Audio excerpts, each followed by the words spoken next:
I'm a professor in the College of Computing and Informatics at Drexel University, and I'm really excited to have an opportunity to share with you about metadata and some of the activities of the Metadata Research Center.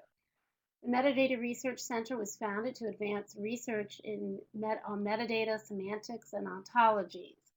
And what I'd like to do is define metadata briefly and then highlight two projects. So let me begin with just showing you an outline, and I think that then I will also end up and just highlight future opportunities and join you then in the Q&A. So what is metadata? Metadata is generally described as data about data or information about information. We need metadata to make intelligent use of our information systems. Metadata is for both humans and machines. It can be machine to machine, it can be machine to human. And here's just an example. If you think about a plant specimen, it has a family, a name, a date it was identified, and so forth. It's descriptive information about an information-bearing entity. And here is just another example of the kinds of metadata that a scientist, a water engineer or water scientist might collect in terms of doing research on a study. So you have things like file name and variable quantity, that's number 2, and case quantity. So the things like case quantity are considered tags, and then you have values associated with them. And this is just another example of metadata. Let me continue on here and just say the field of metadata is large, and metadata, there are many different types of metadata. We tend to emphasize metadata that describes information and helps with organizing and finding and discovering information, but there are other types of metadata. For instance, there's metadata that's considered administrative metadata, or metadata that helps you manage information. There's metadata that tracks usage of information, metadata that helps with preserving information, security, authenticity. Some of you may have heard or read about the Snowden affair and the metadata associated with phone records. So there's metadata of all types, and again, metadata is for humans and machines, or machine to machine, and it helps with allowing for accurate, intelligent use of information. So I'm quite passionate about the topic of metadata, and I've been involved in metadata for about 15 years, even before it became a word that we see in the newspaper, and I'm very enthusiastic about it and the standards. And in 2004, I founded the Metadata Research Center. At the time, I was at the University of North Carolina at Chapel Hill. And so metadata is everywhere. It's even in organizing your iTunes, your phone records, and all kinds of information systems. But the hook, if you'll bear with me, is that people know you need metadata, they implement it, they ask what standard they should use, but they don't necessarily research metadata. What is the best standard to use? What's the best way to create the metadata? How can I keep the metadata up to date? And those are the kinds of questions that I'm quite passionate about, and the students and collaborators that I work with like to investigate. So in the lower left-hand corner, I have some feet on a soapbox, and my soapbox is that we need to investigate metadata. We need to discover the right type of way to do research, to leverage metadata more intelligently. And those are the kind of efforts that the Metadata Research Center has been involved in over the years. The Metadata Research Center was relocated to Drexel University last September. We had an official launch in April of 2015, and we had over 70 people attending, so I know there's a lot of interest in this topic. So I'm going to speak about just two projects at a high level. One is called Hive, which stands for Helping Interdisciplinary Vocabulary Engineering. And this deals with what we call ontologies or semantic information systems. And the other one is called the Metadata Capital Project, that looks at issues of cost. So let me say something about the Hive project. One type of metadata is called semantic metadata. And these are vocabularies or ontologies that you use to index information. For instance, a scientist may have taxonomic information, geographical standard information, topical information, and those kinds of information values come from ontologies or semantic systems. So you may have a list, the NBII stands for that in the first column there, with species names, the National Biological Information Infrastructure.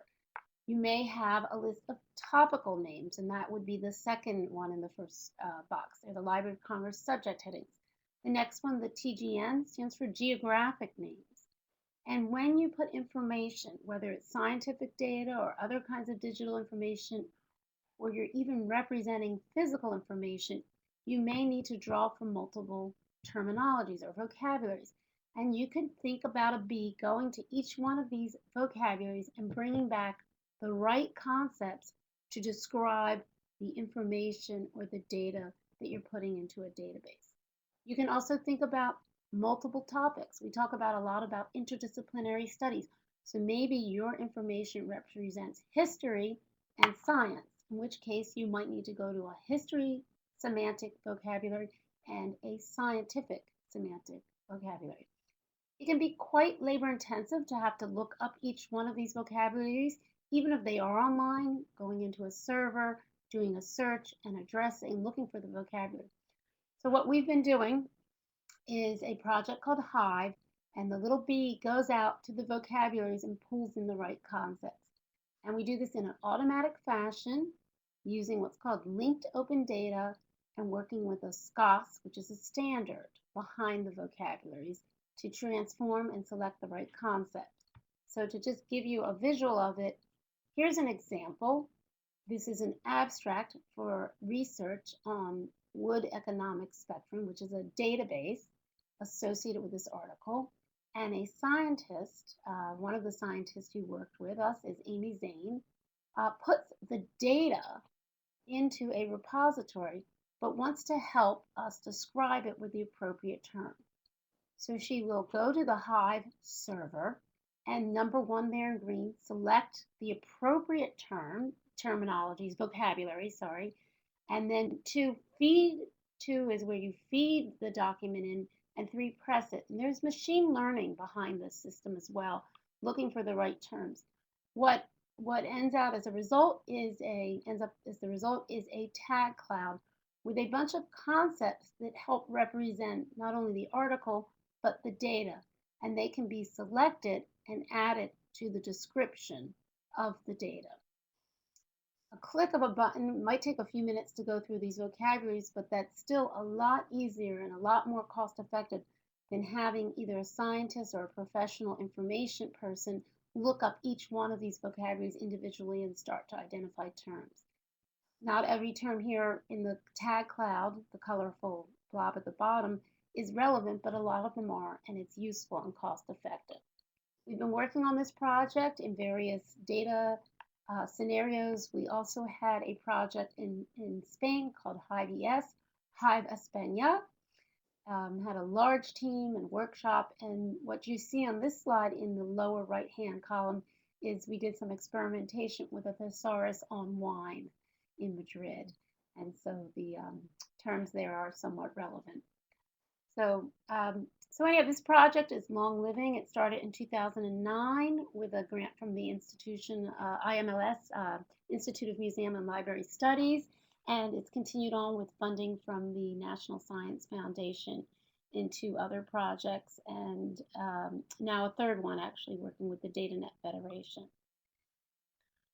All right, and here I just had some fun with the Hive server and actually put in the homepage for the School of the College of Computing and Informatics, where the Metadata Research Center is now at Drexel University, with different vocabularies. And you can see the circle there has a lot of good relevant terms coming from that vocabulary. All right, I want to highlight one other project to give you an idea of the kinds of things we do in the Metadata Research Center. So capital is something that we all are somewhat concerned of. You might think about money and investments that you put in the bank. But there are other kinds of capital. For instance, there is social capital, your friendships, your networks that you leverage. There's intellectual capital, the kind of knowledge that you have and are able to use. And so we took this concept and thought about it in terms of metadata. Metadata associated with a data set or an information resource is associated with it, but that metadata is used over and over again. If the original creation of that metadata if the investment is good and there's good quality metadata, could we say that the reuse of metadata over and over again adds to the value of that metadata? So, instance, if the metadata cost about $40, which we have here in the first bullet here, to create, and each time it's reused, because it was created very well, each time the data and the metadata associated with an object is reused, maybe it's about $20 worth. But because of that initial investment of $40, you're getting more for your initial investment. And that is used over and over about, let's say, 20 some times. And then the remainder of the time, some of the metadata is reused, but not all of it. Then you might say, well, the cost goes down to $10. And if we add up these 25 times that the metadata is reused, we can say, oh, the original investment is maybe now at a value of $440. You have to be careful with this because certain times, I'm sure you've all experienced where you paid for something and you felt you got away with a good deal, like you didn't really pay what it was worth. So maybe that initial $40 is under price, or maybe that $40, the initial pay, is like way too much. Sometimes people paid for stuff and they thought they paid way more than they should have. Even so, we do know that there is a relationship between cost and value, and metadata has a cost and it's reused. And so we are looking at this. This is based on what's called a modified capital gains equation. We have another equation, which is a summation equation, and we're working through this to get our heads around the value of metadata and thinking about a return on investment. Our partners in these earlier efforts have been the National Institute of Environmental Health Sciences, RTI International, and self-generated health information. That's the kind of data that you collect on your Fitbit. There's metadata associated with that data. So that's just a highlight of two projects, and just kind of back to the hook and reminds you that data about data is out there. You can think to just contextualize it. You can think even library bibliographic information, author, title, and subject is metadata. Or if you want to think about the food labels you look at in the grocery store to look at fat and sugar content, that's also metadata.